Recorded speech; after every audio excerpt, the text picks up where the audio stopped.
好啦，乡亲啊，继续要来讲高雄市长韩国瑜被罢免通过，一向拢真挺韩国瑜的。区议会议长柯坤元随后跳楼死亡。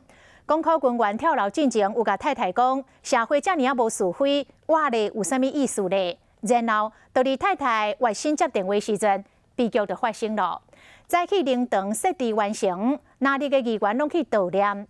副议长陆淑美发表声明，指控民进党操控即届嘅罢韩嘅行动，激化着民众嘅仇恨。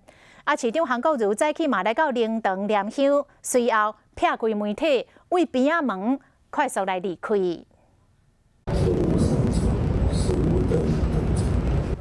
高雄市长韩国瑜来到殡仪馆，以心经回向予议长柯坤元。结束时，伊为了要闪媒体，为边仔门离开。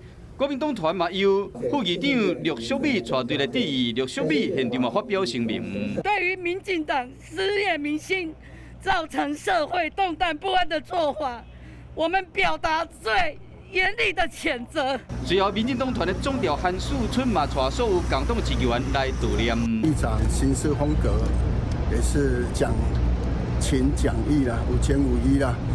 对伊的离开，大家嘛拢感觉真唔甘啦。